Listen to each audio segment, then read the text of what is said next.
بسم اللہ الرحمن الرحیم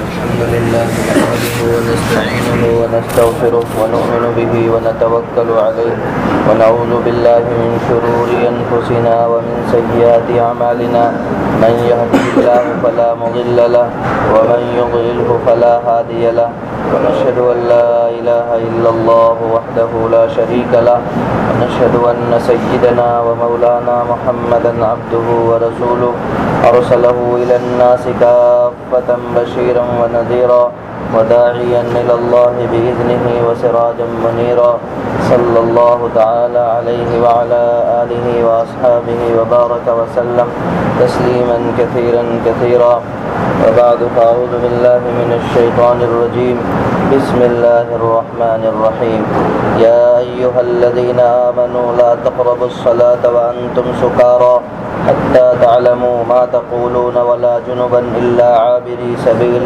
حتى تغتسلوا وإن كنتم مرضى على سفر أو جاء أحد منكم من الغائط أو لامستم النساء فلم تجدوا ماء فتيمموا صعيدا طيبا فامسحوا بوجوهكم وأيديكم إن الله كان عفوا غفورا صدق اللہ العظیم رب اشرح لی صدری ویسر لی امری واحلل عقدۃ من لسانی یفقہوا قولی اللہم ارنا الحق حقا وارزقنا اتباعہ وارنا الباطل باطلا وارزقنا اجتنابہ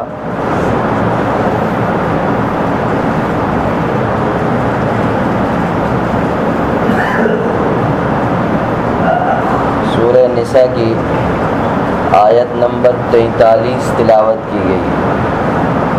پچھلی آیات میں اکثر احکامات معاملات سے متعلق تھے اور شروع صورت میں یہ بات ذکر کی گئی تھی کہ اس صورت میں 3 قسم کے اہم مضامین آئیں گے: معاملات، دیانات۔ معاملات کے یہ احکام تقریباً 16 احکام میں اکثر و بیشتر جو احکام تھے وہ معاملات سے متعلق تھے کہ باہم معاشرت کیسی ہو، آپس میں رہن سہن کیسا ہو، رہنے سہنے سے متعلق کیا کیا حقوق ایک دوسرے پر عائد ہوتے ہیں اور کیا کیا احکام شریعت کی طرف سے بندوں کے لیے اللہ نے نازل فرمائے، ان احکامات کا تذکرہ تھا۔ یہاں سے ان احکامات کا سلسلہ اللہ نے شروع فرمایا ہے جن کا نام دیانات ہے، یعنی وہ معاملات جو بین العبد والرب، اللہ اور بندے کے درمیان میں جو معاملات ہیں ان کے سلسلے کے احکامات۔ چنانچہ اس سلسلے میں یہ 17واں حکم جو ہے دیانات سے متعلق ہے۔ اس آیت کا شان نزول یہ ہے، حضرت علی رضی اللہ تعالیٰ، عبد الرحمن ابن عوف اور دیگر صحابہ کرام رضوان اللہ علیہم اجمعین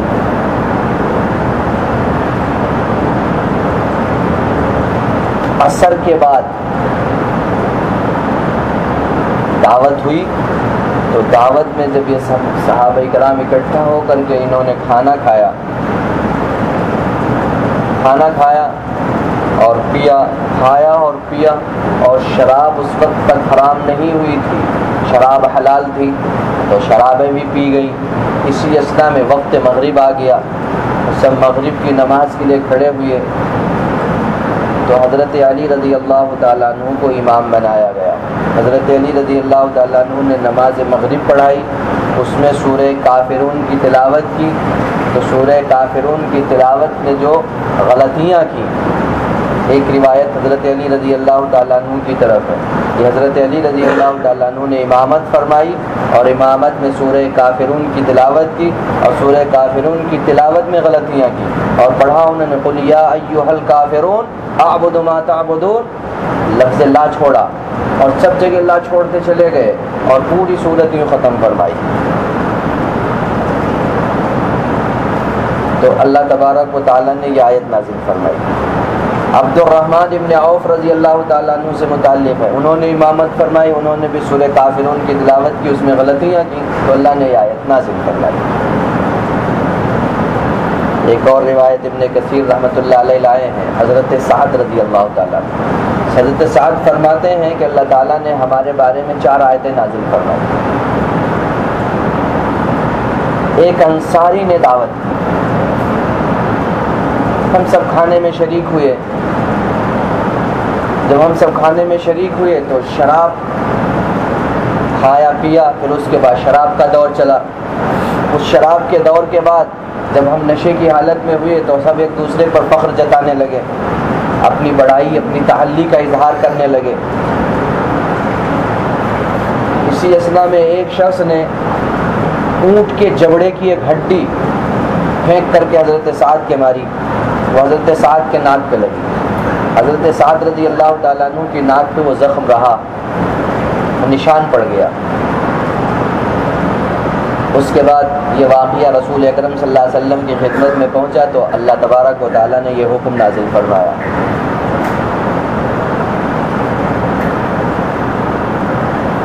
زمانہ جاہلیت میں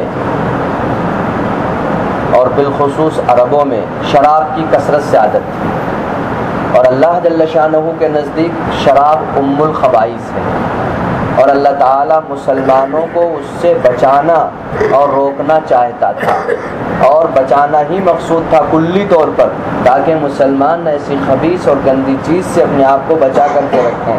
اس مطلوب و مقصود کی وجہ سے اللہ تبارک و تعالیٰ نے شراب کی حرمت کے تدریجی احکام نازل فرمائے۔ چنانچہ ہم سورہ بقرہ میں پڑھ کے آئے، یسألونک عن الخمر والمیسر قل فیہما اثم کبیر۔ اس آیت کریمہ کے تحت میں یہ بات آئی تھی کہ حضرت عمر رضی اللہ تعالیٰ عنہ نے اللہ تبارک و تعالیٰ سے دعا فرمائی کہ اللہ شراب کے بارے میں حکم نازل فرما، تو پہلی آیت سورہ بقرہ والی نازل ہوئی۔ تو حضرت عمر نے پھر دعا فرمائی، یا اللہ اس شراب کے بارے میں حکم کو صاف اور صاف واضح فرما، وضاحت کے ساتھ نازل فرما۔ چنانچہ یہ آیت نازل ہوئی۔ اس آیت کے نزول کے بعد پھر حضرت عمر رضی اللہ تعالیٰ عنہ نے دعا فرمائی کہ اللہ شراب کے بارے میں صاف صاف حکم نازل فرما دے۔ تو پھر سورہ مائدہ آگے آ رہی ہے، اس میں اللہ تبارک و تعالیٰ نے اس کی کلی طور پر حرمت کا حکم نازل فرما دیا۔ جب آیت کا وہ حکم نازل ہو گیا تو یہ ذہن نشین رہے کہ اس آیت کریمہ کا جو شروع کا حکم ہے وہ منسوخ ہو گیا۔ جب تک شراب حلال تھی، شراب کے حلال ہونے تک کے یہ حکم تھا، لیکن جب شراب کی حرمت آ گئی تو اب یہ حکم شروع آیت کا منسوخ ہو گیا۔ تو حضرت عمر رضی اللہ تعالیٰ عنہ نے جو دعا مانگی تھی، جب سورہ مائدہ کی آیت نازل ہو گئی تو فرمایا اب واضح حکم آ گیا ہے اور ہم باز آ گئے، یعنی ہم شراب جیسی جو خبیث گندی عقلوں کو معوف کر دینے والی، ہم اس سے باز آئے اور رک گئے۔ تو یہ تدریجی احکام اللہ تبارک و تعالیٰ نے نازل فرمائے ہیں۔ تدریجی احکام اس لیے نازل فرمائے تاکہ ایک بار کی اگر حکم دے دیا جاتا تو امت محمدیہ کو مشکلات پیش آتی، تو تدریجی احکام آئے۔ پہلے اس کے نقصانات واضح کیے گئے، پھر اس کے بعد اس کے لیے پابندی عائد کی گئی کہ دیکھو اس وقت میں جب نماز کے اوقات ہوں اس وقت میں تم کو شراب سے اجتناب کرنا چاہیے۔ چنانچہ آیت کریمہ کے شروع کا حکم تو یہ ہے کہ عربوں میں مغرب کے بعد، یعنی مغرب سے پہلے کھانے کا بھی رواج تھا اور مغرب کے بعد بھی کھانے کا رواج تھا۔ عربوں میں 2 ہی کھانے متعارف تھے، عربوں کے ہاں 2 ہی کھانے متعارف تھے، اور جہاں جہاں جن علاقوں میں 2 ہی کھانے متعارف ہیں ان کے 2 کھانے عام طور پر صبح کا کھانا 10 کے قریب، 10:30 کے قریب سب کھا لیتے ہیں، اور شام کا کھانا عصر کے بعد یا مغرب کے فوراً بعد کھا لینے کی عادت ہے۔ جہاں صرف 2 ہی کھانے، جہاں 3-3 4-4 کھانے ہیں وہاں کا کوئی مسئلہ نہیں۔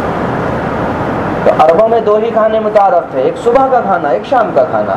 تو صبح کے وقت کا کھانا عام طور پر 10 بجے کھا لیتے تھے، 10 بجے کے قریب، اور شام کا کھانا عصر کے بعد عمومی طور پر کھاتے تھے۔ اس لیے یہ جو روایات آتی ہیں عصر کے بعد کھانے کے سلسلے میں، چنانچہ حضرت عبد الرحمن ابن عوف رضی اللہ تعالیٰ عنہ والی جو روایت ہے اس میں بھی کھانے کا تذکرہ عصر کے بعد کا، حضرت علی رضی اللہ تعالیٰ عنہ کی امامت کا تذکرہ عصر کے بعد والے کھانے کے ساتھ ہے۔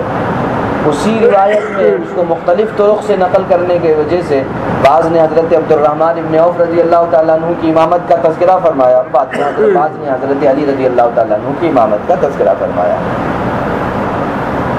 کیا حکم ہے؟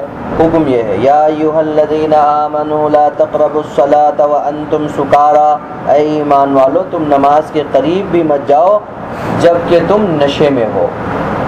اس وقت کی تم نشے میں ہو تو نماز کے قریب بھی مت جاؤ، یہاں تک کہ حتی تعلموا ما تقولون، یہاں تک کہ تم یہ سمجھنے لگو کہ تم اپنے منہ سے کیا کہہ رہے ہو، تمہارے منہ سے کیا بات نکل رہی ہے۔ جب تک تمہیں اتنا شعور نہ ہو تب تک نماز کے قریب مت جاؤ۔ بظاہر حکم یہ ہے کہ جب تم شراب پیو تو نماز کے قریب مت جاؤ، لیکن آپ غور سے دیکھیے قرآن کریم کی اس آیت کریمہ کے حکم کو کہ نماز تو اپنے وقت مقررہ پر فرض ہے، نماز کی ادائیگی تو لازمی ہے۔ جب نماز کی ادائیگی لازمی ہے، اب تم نے شراب پی لی اور تم اپنے دن اور رات میں شراب متواتر پی رہے ہو تو نماز کا تو وقت ہی نہیں ملے گا۔ شراب بھی پی رہا ہے تو نماز کیسے جائے گا؟ تو گویا کی آیت کریمہ کے اندر یہ حکم موجود ہے کہ جب نماز تم پر فرض ہے اور نماز کے اوقات متعینہ ہیں، ان میں کوئی رد و بدل نہیں ہو سکتا ہے، تو پھر اب تمہارے لیے حکم یہ ہے کہ جب تم نشے میں ہو تو نماز کے قریب مت جاؤ۔ تو اس کا مطلب یہ ہے کہ تم شراب مت پیو، اس لیے کہ شراب پیتے رہو گے تو نماز کا اہتمام ہو ہی نہیں سکتا۔ کوئی نہ کوئی وقت ہوگا، کیونکہ دن اور رات میں 5 نمازیں ہیں۔ اب 5 وقت کی جو نمازیں فرض ہیں، اگر کوئی شراب پیتا رہے دن میں ادھر 10-11 بجے کھانا کھا کے شراب پیے گا، اس کا نشہ ظاہر ہے 2 گھنٹے تو رہے گا، ادھر ظہر کا وقت ہو جائے گا۔ پھر اس کے بعد اگر شراب پیتا ہے تو پھر عصر کے بعد کھانے کا جو رواج تھا اس کے بعد شراب پیے گا تو ظاہر ہے نماز فوت ہو جائے گی۔ تو صحابہ کرام نے اس سے مسئلہ سمجھا، چنانچہ اس آیت کریمہ کے نزول کے بعد بہت سارے صحابہ نے شراب ہی چھوڑ دی کہ ایسی خبیث چیز سے کیا فائدہ جو نمازوں کے اہتمام سے روک دے، جو نماز سے غافل کر دے اور نماز کے قریب نہ جانے دے۔ چنانچہ بہت سارے صحابہ کرام نے تو اسی آیت کریمہ کے نزول کے بعد شراب کو توبہ کر لی، لیکن ابھی چونکہ حرام نہیں ہوئی، حلال تھی، تو سلسلہ چلتا رہا اور اس میں بہت سارے واقعات پیش آئے۔ ایک ایسا واقعہ پیش آیا، مثال کے طور پر حضرت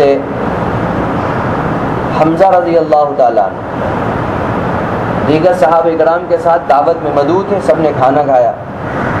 کھانا کھانے کے بعد بعض حضرات نے حضرت حمزہ رضی اللہ تعالیٰ عنہ سے فرمایا، شراب کا دور چلا تو شراب کے نشے کی حالت میں کہ ہمیں اونٹ کی چکتی چاہیے، شراب پی لی گئی ہے، اب شراب کے بعد گوشت کے ٹکڑے چاہیے، اور وہ عربوں کے یہاں جو اونٹ ہوتا ہے، اونٹ کی جو چکتی کا گوشت ہوتا ہے وہ زیادہ محبوب ہوتا ہے، سب سے زیادہ پسندیدہ گوشت۔ تو حضرت حمزہ نے فرمایا ابھی لاتا ہوں۔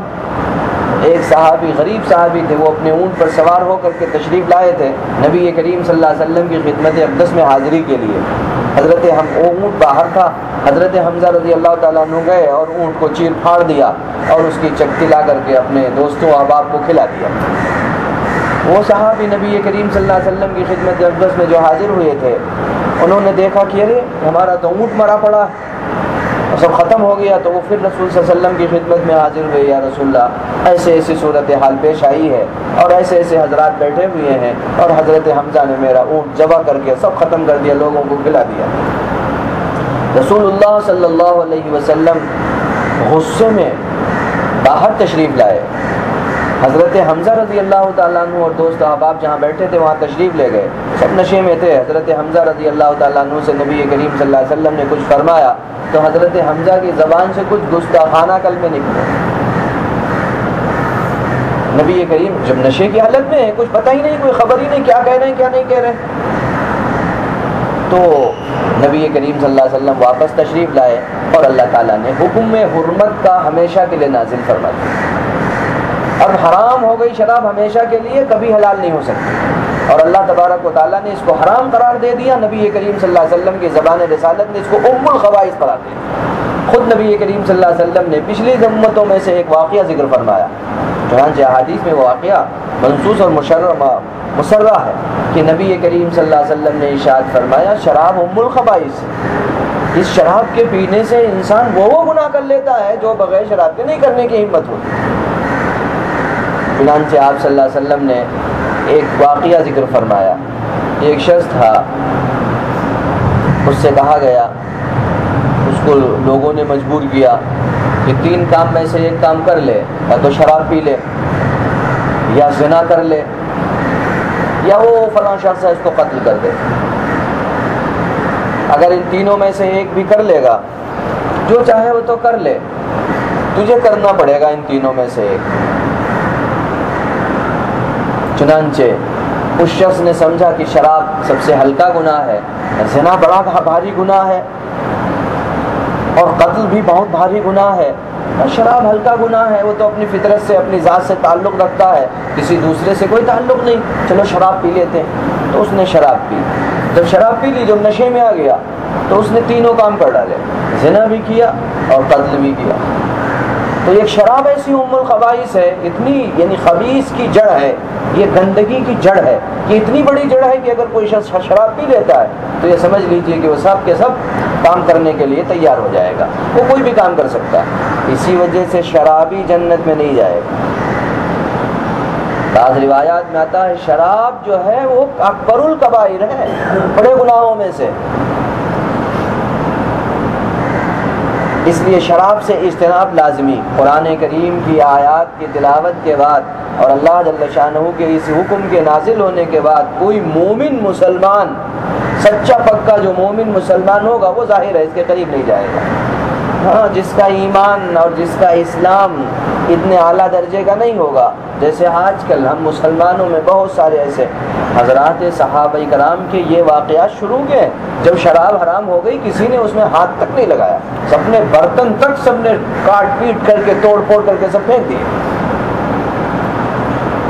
پہلی آیت کے نزول کے بعد صحابہ نے اور شراب چھوڑ دی، جب دوسری آیت نازل ہوئی تو اکثریت صحابہ کی تائید ہو چکی، اور کچھ رہ گئے ابھی حضرات، یہاں تک کہ آخری حکم اللہ تعالیٰ نے نازل فرمایا سب نے شراب سے توبہ کر لی۔ حالانکہ شراب نشے والی چیز ہے، ایسے ہی کوئی بھی نشہ ہو، ایک انسان کی جب عادت پڑ جاتی تو چھوڑتے ہوئے بہت تکلیف ہوتی ہے۔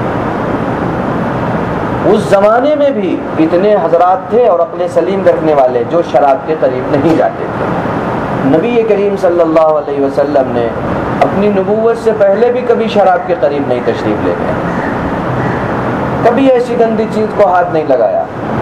اور انبیاء علیہم السلام کی خاص بات یہ ہوتی ہے کہ جو چیز ان کی شریعت میں حرام اور ناجائز اللہ کے نزدیک ناپسندیدہ اور مبغوض ہوتی، انبیاء علیہم السلام اپنی قبل النبوہ بھی وہ اس چیز کے قریب نہیں جاتے، کبھی اس چیز کے قریب نہیں جاتے، بلکہ ہمیشہ انبیاء علیہم السلام قبل النبوت بھی اس سے دور رہتے۔ بعد النبوت تو ہے ہی ہے، لیکن قبل النبوہ، نبوت ملنے سے پہلے بھی حضرات انبیاء علیہم السلام اس چیز کا ارتکاب نہیں کرتے جو اللہ کے نزدیک غلط ہے، ناپسندیدہ ہے، اور امت کے لیے وہ چیز معیوب ہونے والی تھی، اور اللہ تبارک و تعالیٰ کی طرف سے اس کے بارے میں ممنوعات میں سے حکم نازل ہونے والے تھے۔ تو ایسی بات کی طرف انبیاء علیہم السلام کا قلب راغب ہی نہیں ہوتا۔ بہرحال یہ حکم نازل ہوا، اے ایمان والو تم نماز کے قریب مت جاؤ جب کہ تم نشے میں ہو۔ ہاں، تمہارا نشہ کم ہو جائے، حتی تعلموا ما تقولون، یہاں تک کہ تم وہ بات سمجھنے لگو جو تم اپنے منہ سے نکالو، جو تمہارے منہ سے نکلے تمہیں سمجھ آ جائے تو ٹھیک ہے، اب جا کے تم نماز پڑھو، ورنہ کیا ہوگا، تم غلط سلط نماز میں پڑھو گے۔ ظاہر ہے صحابہ کرام تو خلوص کے ساتھ نماز پڑھ رہے تھے۔ حضرت علی رضی اللہ تعالیٰ عنہ نے امامت فرمائی، یا حضرت عبد الرحمن ابن عوف رضی اللہ تعالیٰ عنہ نے امامت فرمائی، انہوں نے یہ سورۃ تلاوت فرمائی، قل یا ایھا الکافرون اعبد ما تعبدون وانتم عابدون ما اعبد ولا کو چھوڑ کر کے انا عابد ما عبدتم لکم دینکم ولی دین کر کے سورت ختم فرما دی، اور یوں تلاوت فرمائی جس میں یہ ہو یہ اے کافرو جس کی تم عبادت کرتے ہو میں بھی اس کی عبادت کرتا ہوں، اور تم بھی اسی کی عبادت کرتے ہو جس کی ہم عبادت کرتے ہیں، میں بھی اس کی عبادت کرنے والا ہوں جس کی تم عبادت کرنے والے ہو۔ تو تو باقاعدہ کفریہ کلمات ہیں تو، لیکن یہ کلمات کفریہ چونکہ انہوں نے کہے ہی نشے کی حالت میں، انہیں شعور ہی نہیں ہم کیا بول رہے ہیں۔ اسی آیت کریمہ سے ایک اور مسئلہ، اور وہ مسئلہ یہ ہے کہ بعض اوقات انسان نیند میں اتنی نیند کا غلبہ ہوتا ہے کہ اسے پتہ نہیں کیا بول رہا ہے۔ اگر ایسی نیند کا غلبہ ہو تو نبی کریم صلی اللہ علیہ وسلم کا ارشاد گرامی ہے جا کر کے سو جائے، نماز نہ پڑھے۔ اذا نعس احدکم فی الصلاۃ، جب تم میں سے کوئی شخص نیند کی حالت میں ہو اور نماز میں جائے، تو ایسی صورتحال میں جب اس کو پتہ ہی نہیں ہو کہ وہ کیا بول رہا ہے کیا نہیں بول رہا ہے، ایسا نیند کا غلبہ ہو، اللہ کے رسول ارشاد فلیرقد، تو اس کو چاہیے کہ وہ سو جائے، وہ سو جائے یہاں تک کہ اس کو نیند پوری ہو جائے، اور نیند اتنی پوری ہو جائے کہ اب وہ نیند کی حالت اتنا غلبہ نہ رہے کہ وہ منہ سے کیا بول رہا سمجھ نہیں آ رہا۔ تو ایسی صورت میں سونے کے بعد اٹھ کر کے پھر نماز پڑھیں۔ ایسا غلبہ نیند کا کبھی کبھی آتا ہے، کبھی کبھی جس کو بہت نیند کا غلبہ ہو گیا ہو، بہت جاگا ہوا ہو اور نیند کا غلبہ زیادہ ہو، ایسی صورتحال پیدا ہو جاتی ہے۔ تو اس وقت کیا کیا جائے؟ اس وقت یہی مسئلہ ہے، بالکل ایسے سمجھ لو جیسے نشے کی حالت، ایسے وہ نیند کی ایسی غنودگی کی حالت ہوتی جس میں انسان اول پول بکنے لگتا ہے۔ چنانچہ نبی کریم صلی اللہ علیہ وسلم نے اسی حدیث میں ارشاد فرمایا آگے چل کر کے، ممکن ہے کہ تم اپنے لیے استغفار کرو اور تمہاری زبان سے گالی نکلنے لگے، فَيَسُبُّ نَفْسَهُ، پھر تم اپنے آپ کو گالی دینے لگو۔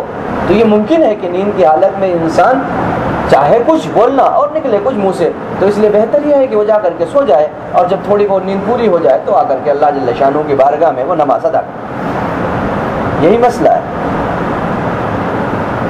اب وہ مسئلہ تو چونکہ شراب حرام ہو گئی، مسلمان تو اب شراب کی حالت میں شراب کا حکم ہی حرام ہو گیا، اب تو شراب پینا ہی حرام ہو گیا کلی طور پر، لہذا وہ حکم ہی منسوخ ہو گیا کہ اب شراب کی حالت میں جب تم ہو تو نشے کی حالت میں جب ہو تو تم نماز کے لیے نہیں آ سکتے ہو، نماز کے قریب نہیں پھٹک سکتے ہو۔ اب یہ حکم باقی نہیں رہا، منسوخ ہو گیا چونکہ شراب حرام ہو گئی۔ لیکن نیند والی بات اب بھی اس مسئلے سے یہ ظاہر ہے، اس حدیث سے اور اس آیت کریمہ کے اس عموم سے یہ بات ظاہر ہے کہ اگر نیند کا ایسا غلبہ ہو تو آج بھی یہ مسئلہ ہے۔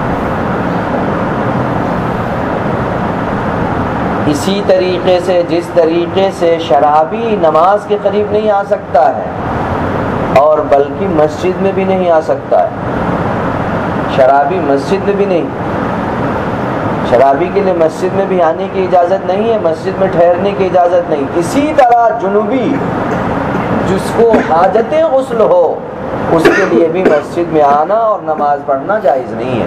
اس لیے اس کے فوراً بعد اب قرآن کریم کا اپنا ایک انداز ہے، اب کئی مرتبہ یہ بات آتی رہتی ہے کہ ایک اسلوب ہے، قرآن کریم ایک حکم آتا ہے، اس حکم میں جتنے ذیلی مضامین آتے ہیں سب کو بیان کرتا ہے۔ اب ذیلی مضامین سارے کے سارے اس میں آ گئے، حکم شراب کے سلسلے کا تھا، نشے کی حالت کے سلسلے کا تھا، لیکن اب اس میں ذیلی مضامین سارے کے سارے آ گئے۔ تو قرآن کریم جو جزئیات لاتا ہے ان جزئیات میں سے کلی نکلتے ہیں، وہ کلیات ضابطے ہوتے ہیں۔ یہ قرآن کریم کا اپنا انداز ہے، بڑا انوکھا اور ایسا نرالا انداز ہے کہ انسان کی عقل، اگر ہم عربی داں ہوتے تو ہماری عقلیں حیران رہ جاتی، ہم پڑھتے تو اش کر اٹھتے، لیکن چونکہ ہم عرب نہیں ہیں، ہماری زبان عربی نہیں، ہم لوگ عجمی کہلاتے ہیں۔ عجمی کے معنی تو گونگا، ہم سب عرب کے علاوہ جتنے لوگ ہیں سب عجمی کہلاتے ہیں، سب گونگے۔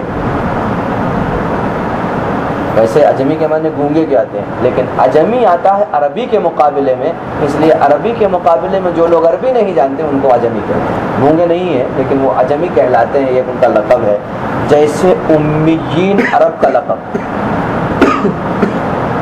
امیین کا ترجمہ نہیں کریں گے، بہت ساری چیزوں کا ترجمہ نہیں کیا جاتا، اس کے اس لقب اور اس کی اس تخصص کو برقرار رکھتے ہوئے تو امیین کا ترجمہ نہیں کریں گے۔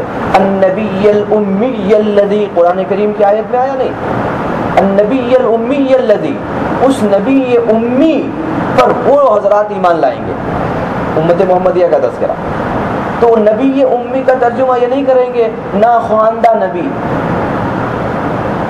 جو پڑھا لکھا نہیں ہے، نہیں، یہ ترجمہ نہیں کریں گے، نبی یہ امی ہی ترجمہ کریں گے، اس لیے کہ امی ایک لقب ہے، ایک جسے انگریزی والے کہتے ہیں ٹائٹل ہے یہ، تو یہ ایک عربی میں یہ ایک لقب ہے، ایک تخصص ہے، ایک بڑا عہدہ ہے، اس لیے نبی ایسے ہی امیین پورے عربوں کو کہا جاتا ہے۔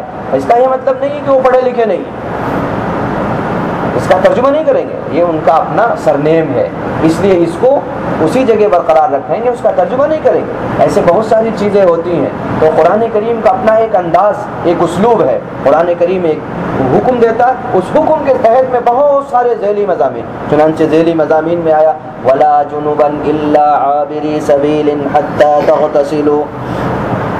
اسی طریقے سے جنوبی بھی نماز نہیں پڑھے گا، جیسے نشے کی حالت والا نماز نہیں پڑھ سکتا، ایسے ہی جنوبی بھی نماز کے قریب نہیں آئے گا، باستثناء اس کے کہ حالت مسافرت کی ہو، مسافر ہونے کی حالت ہے، اور مسافر ہونے کی حالت میں ایسی صورتحال پیش آ جائے تو ایسی صورت میں کیا ہو، اس کے لیے آگے حکم آئے گا باستثناء مسافر ہونے کی حالت کے، اس کا حکم آگے آ رہا ہے۔ وہ جنوبی نماز کب تک نہیں پڑھے گا، مسجد میں کب تک نہیں آئے گا، حتی تغتسلوا، یہاں تک کہ غسل کر لے، اس کو غسل کی حاجت ہے تو پہلے غسل کر لے۔ اب حکم آیا، جنوبی کا حکم آیا کہ جنوبی نماز نہیں پڑھے گا، اب اس کے جتنے ذیلی مضامین ہیں وہ ذکر فرمائے۔ نماز کا تعلق شراب سے تھا، شرابی بھی نماز نہیں پڑھتا ہے، مسجد میں آ سکتا ہے، شرابی مسجد میں ٹھہر نہیں سکتا، جنوبی بھی مسجد میں ٹھہر نہیں سکتا ہے۔ اگر کہیں بیٹھا ہوا ہے یہاں یا نکلنا چاہتا ہے تو نکل سکتا ہے، مسجد سے گزر سکتا ہے، گزرنا الگ چیز ہے، لیکن مسجد میں ٹھہر نہیں سکتا۔ جنوبی مسجد میں ٹھہر نہیں سکتا، جیسے شرابی مسجد میں نہیں ٹھہر سکتا ایسے جنوبی بھی مسجد میں نہیں ٹھہر سکتا۔ تو یہ ذیلی مضمون تھا، پھر اس کے ذیلی مضامین آئے۔ اب جنوبی ہے، نماز نہیں پڑھے گا، نماز کے قریب نہیں آئے گا، یہاں تک کہ غسل کر لے، جب غسل سے فارغ ہو جائے تو آ کر کے نماز پڑھے۔ پھر اگر کوئی عذر ہے تو اب عذری احکام آ گئے، چنانچہ اسی میں مسافرت والا حکم بھی عذر والا حکم ہے۔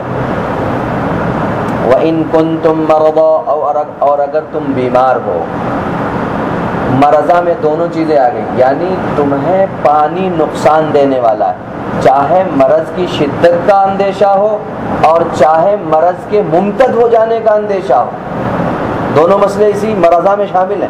وَإِن كُنتُم مَّرْضَىٰ، اور اگر تم کو بیماری ہو، تم بیمار ہو، او علی سفر، یا سفر کی حالت میں ہو، سفر کی حالت میں، تم سفر میں ہو تو مسافرت کی دو تین حالتیں، سفر شرعی ہو اور عذر شرعی سامنے آ جائے، او جاء احد منکم من الغائط، یا تم میں سے کوئی شخص استنجے سے آیا ہو، استنجا چھوٹا ہو یا بڑا، چھوٹے استنجے سے فارغ ہو کر کے آیا یا بڑے استنجے سے فارغ ہو کر کے آیا، او لامستم النساء، یا تم نے عورتوں سے قربت کی، فلم تجدوا ماء فتیمموا صعیدا طیبا، پھر تم کو پانی میسر نہ ہو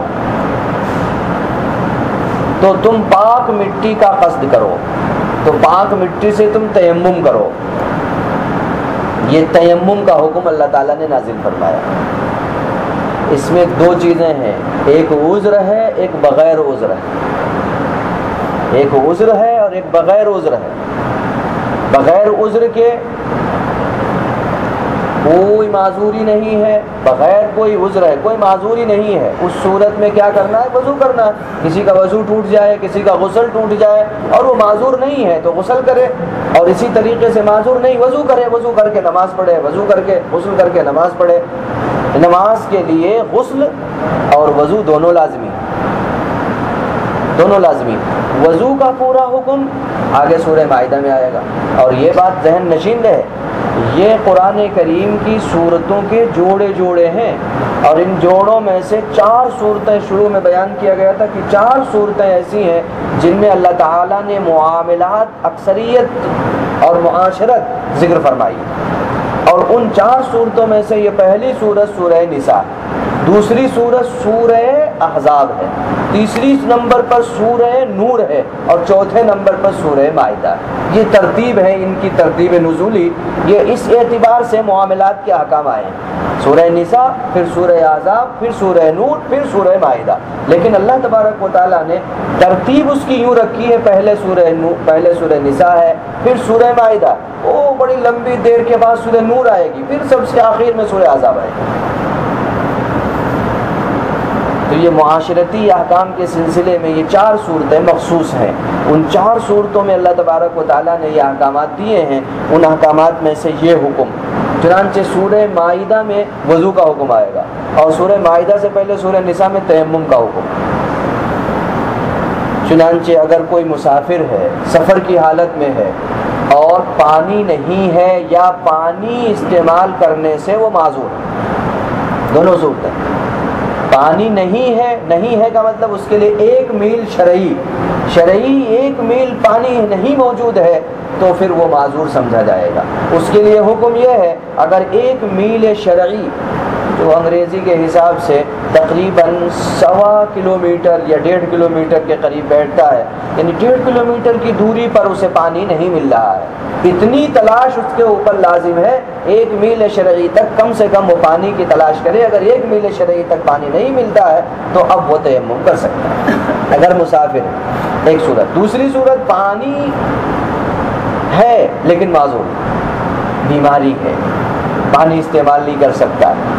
اگر استعمال کرے گا تو مرض بڑھ جانے کا یا وضو کے نقصان پہنچ جانے کا، اعضاء کو نقصان پہنچنے کا اندیشہ ہے، مرض ممتد ہو جانے کا اندیشہ ہے، تو پھر یہ وضو نہیں کرے گا، پھر یہ تیمم کرے گا. یہ معذور. اب یہ معذور جب تیمم کرے گا، چاہے وہ مسافر ہونے کی حالت میں ہو، چاہے وہ غیر مسافر ہونے کی حالت میں ہو، اگر اپنی جگہ پر بھی ہے اور سب جگہ پانی موجود ہے لیکن وہ بیماری کی وجہ سے پانی کو استعمال نہیں کر سکتا، یہ معذور. یہ معذور کے لیے حکم یہ ہے، اب پانی استعمال نہیں کر سکتا تو کیا کرے؟ تو تیمم کرے گا. اور تیمم وضو اور غسل کے لیے ایک ہی، تیمم وضو کے لیے بھی اور غسل کے لیے بھی ایک ہی تیمم. چنانچہ اس کی صراحت خود نبی کریم صلی اللہ علیہ وسلم نے ارشاد فرما دی، اور امت محمدیہ پر وضو کے بجائے تیمم کا حکم نازل فرما کر کے اللہ تعالیٰ نے امت محمدیہ پر بہت بڑا انعام فرمایا اور بہت زیادہ بڑا حکم اللہ تعالیٰ نے. اتنی آسانی دے دی. چنانچہ آخری جملہ اس کا یہی ہے کہ اللہ تعالیٰ اتنا کریم ہے اپنے بندوں پر کہ ان کے لیے کوئی مشکل حکم نہیں ہے، بہت آسان حکم. غزوہ مریسی ایک غزوہ پیش آیا، اس غزوے میں پانی نہیں، بلکہ بعض صحابہ کرام سے یہ واقعہ سرزد ہوا کہ بعض نے تو جنابت کی حالت میں نماز پڑھ لی، غسل کی حاجت پیش آئی تو بعض صحابہ کرام نے نماز ہی نہیں پڑھی، اور بعض نے نماز پڑھی لیکن وہ زمین میں پورا لوٹ پوٹ کر کے اپنے ننگے بدن کے ساتھ پورے جسم میں مٹی لگائی، اور اب جب مٹی میں لوٹ پوٹ ہو لی ہے تو اب گویا کہ غسل ہو گیا، اب انہوں نے نماز پڑھی.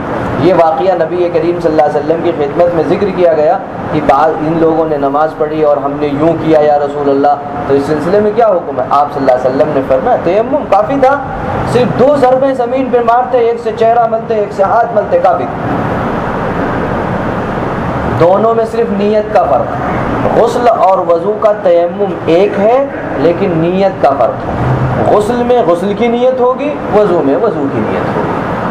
3 ہی فرض تیمم میں ہیں. پہلا فرض نیت کرنا، دوسرے نمبر پر پہلی ضرب مارنا.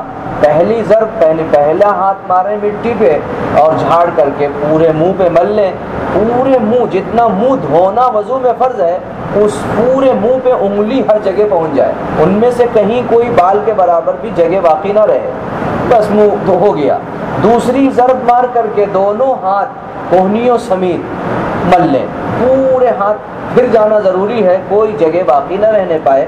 یہ تیمم ہو گیا. غسل کا بھی تیمم یہی ہے، وضو کا بھی تیمم یہی ہے. اس کا غسل بھی ہو گیا، وضو بھی ہو گیا.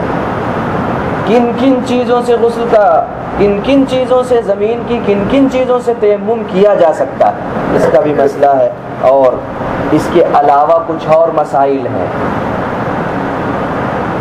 آیت کریمہ کے تحت میں وہ سارے کے سارے ذکر کرنا تو نامناسب ہے، نامناسب بھی ہیں، اور اتنا بڑے بڑے مسائل ہیں تیمم کے اور اس کے اور اس کے اور جنوبی ہونے کے جو مسائل ہیں وہ ظاہر ہے کتب فقہ میں موجود ہیں. تفسیر میں اتنی چیزیں ذکر کرنی چاہیے جتنی ضرورت ہو، جس سے ہماری ضرورت پوری ہو جائے. کچھ مسائل آج آ گئے ہیں، کچھ مسائل انشاءاللہ کل ذکر کیے جائیں گے. اللہ تعالیٰ اپنے فضل سے ہمیں صحیح سمجھنے کی توفیق عطا فرمائے. سبحان اللہ و بحمدہ، سبحانک اللہم وبحمدك ونشهد أن لا إله إلا أنت نستغفرك ونتوب إليك سبحان ربك رب العزة عما يصفون وسلام على المرسلين والحمد لله رب العالمين.